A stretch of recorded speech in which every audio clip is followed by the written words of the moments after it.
નમસ્કાર મિત્રો, આપણે આ ગુજરાતી ચેનલમાં તમારું ફરીથી સ્વાગત છે। તો આજે આપણે વાત કરવાના છીએ કેરીના જુદા જુદા પ્રકાર વિશે। દોસ્તો, ઉનાળાની સિઝનમાં આવતી કેરી એક એવું ફળ છે જે દરેકને ભાવે છે। અથાણું, છુંદો કે કેરીનો રસ કાઢીને અથવા કાચી કેરીનો શરબત બનાવીને કે મીઠું મરચું ભભરાવીને કાચી કેરી ખાઓ કે છાલ કાઢીને મીઠી મીઠી કેરીનો આનંદ લો। આ ફળ એવું છે જેને ઘણા પ્રકારે ખાઈ શકાય છે, એટલે જ તો તેને ફળોનો રાજા પણ કહેવામાં આવે છે। સ્વાદની સાથે કેરીમાં પણ ગુણ રહેલા છે।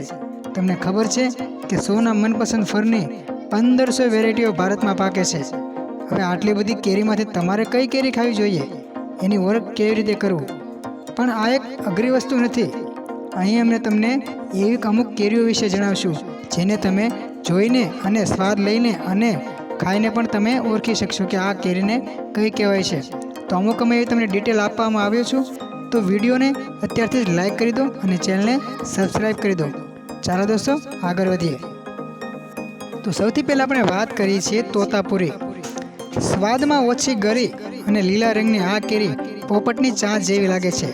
કર્ણાટક, આંધ્રપ્રદેશ અને તેલંગાણામાં થતી આ કેરી બીજા પ્રકારની જેમ વધારે ગળી નથી હોતી, જોકે અથાણા અને સલાડ માટે બેસ્ટ માનવામાં આવે છે। હવે આની ઓળખ કઈ રીતે કરવી? પાકી ગયેલી કેરી અને લીલા રંગની હોય છે અને પોપટના ચાંચ જેવી દેખાય છે। હવે વાત કરીએ કેસર કેરીની।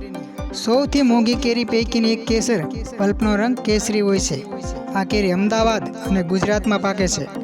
1931માં જૂનાગઢના નવાબે સૌ પ્રથમ આ કેરી ઉગાડી હતી અને 1934માં તેને કેસર નામ પણ મળ્યું હતું। હવે આની ઓળખ કેવી રીતે કરવી? આ કેરીનો રંગ એકદમ કેસર અને તેજાના ભાગ જેવો હોય છે અને આ જ તેની સૌથી મોટી ઓળખ માનવામાં આવે છે। હવે વાત કરીએ લંગડો। વારાણસી અને ઉત્તર પ્રદેશમાં પાકતી લંગડો કેરીની જાતનો પ્રકાર છે। લંગડો નામ કેવી રીતે પડ્યું જો જાણો છો? સૌપ્રથમ આ કેરી પગ વિનાના એક વ્યક્તિના ખેતરમાં ઉગી હતી, તેથી જ તેનું નામ લંગડો પડ્યું છે। આ કેરી જુલાઈથી ઓગસ્ટમાં પાકે છે અને તેને ઓળખી હોય તો તે લંબગોળ આકારની હોય છે અને પાકી જાય તો લીલો રંગ જ રહે છે। હવે વાત કરીએ રત્નાગીરી। ફેમસ રત્નાગીરી કેરી મહારાષ્ટ્રની રત્નાગીરી, દેવગઢ, રાયગઢ અને કોકણામાં પાકે છે। રસપ્રદ વાત એ છે કે દરેક કેરીનું વજન 150 થી 300 ગ્રામ હોય છે।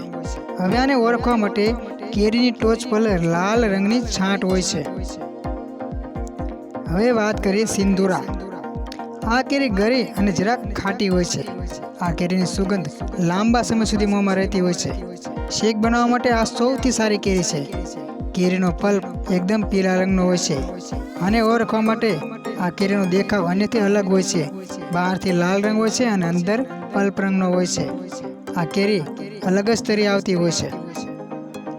હવે વાત કરીએ બંગનપલ્લી। હાફૂસ કરતા સાઇઝમાં મોટી આ કેરી આંધ્રપ્રદેશના કુન્નૂરના બંગન પ્લેકમાં પાકે છે। લંબગોળ આકારની આ ખુશબોદાર કેરીની છાલ એકદમ કોમલ હોય છે અને લંબાઈ 14 સેન્ટીમીટર જેટલી હોય છે। આને ઓળખવી હોય તો તમારે લંબગોળ આકારની કેરીનો આછો પીળો રંગ હોય છે અને ઉપર થોડા ધબ્બા પણ પડેલા હોય છે। હવે વાત કરીએ શોસાની। બિહાર અને ઉત્તર ભારતમાં શોસા કેરી ખૂબ જ લોકપ્રિય છે। 16મી સદીમાં શેરશાહ સૂરીએ પોતાના પ્રદેશમાં આ કેરી ઉગાડવાની શરૂઆત કરી હતી। બિહારના એક શહેરમાં નામ પરથી આ કેરીનું નામ છે। સ્વાદમાં એકદમ ગળી હોય છે અને છાલ ભપકાદાર હોય છે। છાલ ભપકાદાર પીળા રંગની હોય છે।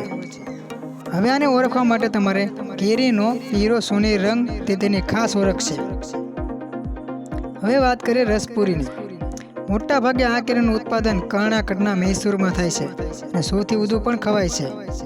રસપુરીને ભારતમાં કેરીઓની રાણી કહેવાય છે। મે મહિનાથી જૂન સુધીના અંત સુધીમાં આ કેરી દરેકને મળતી હોય છે। યોગર્ટ, સમૃદ્ધિ કે જામ બનાવવા માટે આ કેરી શ્રેષ્ઠ પણ માનવામાં આવે છે। આને ઓળખવી કઈ રીતે? લંબગોળ આકાર અને 4.6 ઇંચની લંબાઈ ધરાવતી આ કેરી હોય છે। હવે વાત કરીએ પાયરી। સફેદાની જેમ પાયરી પણ બજારમાં વેચાતી કેરીનો પ્રકાર છે। આ કેરીની છાલ રાતા રંગની હોય છે અને સ્વાદ ખાટો હોય છે। આને ઓળખવો હોય તો તમારે રાતો રંગ અને એકદમ રસીલી અને લીલી હોય છે। હવે વાત કરીએ હિમસાગરની। મીઠી સુગંધની આ કેરી પશ્ચિમ બંગાળ અને ઓડિશાની સ્પેશિયાલિટી છે। મીડિયમ સાઇઝની કેરીનું વજન પણ 250 થી 350 કિલોગ્રામ હોય છે. મીઠાઈ અને શેક બનાવવા માટે આ કેરી વપરાય છે. આને ઓળખશો કઈ રીતે? મીડિયમ સાઇઝની કેરીનો રંગ લીલો અને પલ્પ પીળો હોય છે. હવે વાત કરીએ નીલમની. આ નીલમ કેરી દેશની દરેક ભાગમાં ઉગે છે. ખાસ કરીને જૂનમાં આ કેરી મળતી હોય છે. કેરીની છાલ કેસરી રંગની હોય છે અને અન્ય કેરીની સરખામણીમાં સાઇઝમાં નાની હોય છે. આને ઓળખવી હોય તમારે તો ઓરેન્જ રંગની છાલ હોય છે અને સાઇઝમાં થોડીક નાની હોય છે. હવે વાત કરીએ માલગોવાની. આ કેરીનો લીલો પીળો રંગ હોય છે. આ કેરીનો આકાર ગોળ હોય છે. પીળા રંગની આ કેરી મે અને જૂન મહિનામાં મળે છે. અને આ ઓળખવી કઈ રીતે? ગોળાકાર કેરીનું વજન પણ 300 થી 500 કિલોગ્રામ હોય છે અને આ કેરીને માલગોવા કહેવામાં આવે છે. હવે વાત કરીએ માલંદા. બિહારમાં માલંદાને કેરીનો રાજા કહેવાય છે.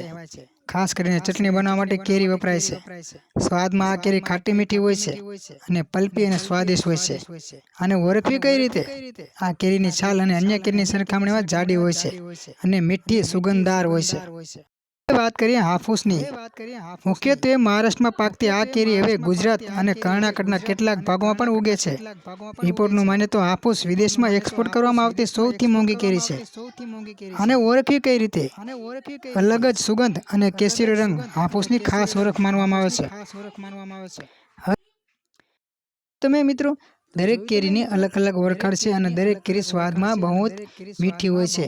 તો તમે પણ આ સિઝનમાં કેરીનો સ્વાદ લઈ શકો છો અને અલગ અલગ કેરી ખાઈ શકો છો અને આનંદ લઈ રહ્યો છો. તો દોસ્તો, આશા રાખું છું વિડીયો તમને પસંદ આવ્યો હશે. તો વિડીયોને લાઇક કરી દેજો, કોમેન્ટ કરજો અને આ ચેનલ સબસ્ક્રાઇબ કરવાનું ના ભૂલતા.